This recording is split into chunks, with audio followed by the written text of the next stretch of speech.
क्या आपको पता है महाभारत के युद्ध के बाद भगवान श्री कृष्ण की मृत्यु कैसी हुई थी? आखिर क्या है इसका रहस्य? आप में से सभी लोग ये भी जानते हैं कि महाभारत के युद्ध में श्री कृष्ण की भूमिका सबसे ज्यादा महत्वपूर्ण थी।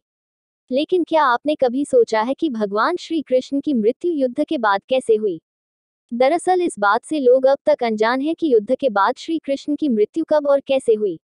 ये वास्तव में ऐसा सवाल है जिसका जवाब हर कोई जानना चाहता है।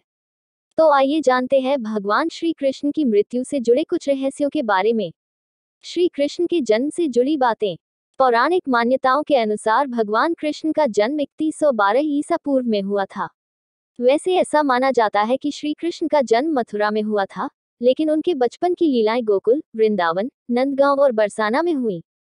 वहीं ऐसा माना जाता है कि महाभारत के युद्ध के बाद भगवान श्री कृष्ण ने 36 वर्षों तक द्वारिका नगरी में राज किया। महाभारत युद्ध के बाद क्या हुआ था? ऐसा माना जाता है कि जब महाभारत युद्ध के बाद दुर्योधन के पूरे वंशजों का अंत हो गया तब उनकी माता दुखी अवस्था में आ गईं। उस समय जब वो कौरवों की मृत्यु पर शोक दिखाते हुए युद्ध भूमि में गईं तब उनके साथ श्री कृष्ण और पांडव भी गए। दुखी अवस्था में गांधारी ने भगवान कृष्ण को 36 वर्षों के बाद मृत्यु का अभिशाप दे दिया। ये सुनकर सभी पांडव चकित रह गए, लेकिन भगवान कृष्ण विचलित न हुए और मुस्कुराते हुए उन्होंने ये अभिशाप स्वीकार कर लिया। एक शिकारी के तीर से हुई श्री कृष्ण की मृत्यु। गांधारी के श्राप की वजह से जब कृष्ण जी युद्ध के 36 सालों के बाद द्वारका में बसने के बाद एक दिन एक वृक्ष के नीचे रात्रि में विश्राम कर रहे थे।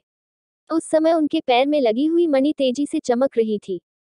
उस चमकती मणि को देखकर एक शिकारी जिसका नाम जरा था, उस समय शिकारी ने श्री कृष्ण के पैरों को देखकर यह अनुमान लगाया कि वह कोई मृग है। उस समय शिकारी जरा ने कृष्ण जी के पैरों में तीर से प्रहार कर दिया। जरा के तीर से घायल श्री कृष्ण ने वहीं पर देह त्यागने का निर्णय लिया।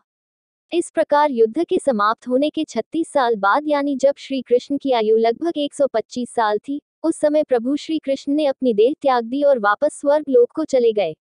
रामायण काल के बाली ने लिया था श्री कृष्ण से बदला। ऐसी मान्यता है कि रामायण काल में श्री राम ने बाली के ऊपर छिपकर प्रहार किया था और उसका बदला लेने के लिए ही द्वापर युग में जब राम जी ने कृष्ण जी के रूप में जन्म लिया तब बाली ने उनसे बदला लेने के लिए एक शिकारी जरा का रूप धारण किया और कृष्ण जी से बदला लिया। इस प्रकार महाभारत युद्ध के बाद श्री कृष्ण की मृत्यु हुई और उन्होंने मनुष्य रूप से भगवान का रूप पुनः धारण कर लिया।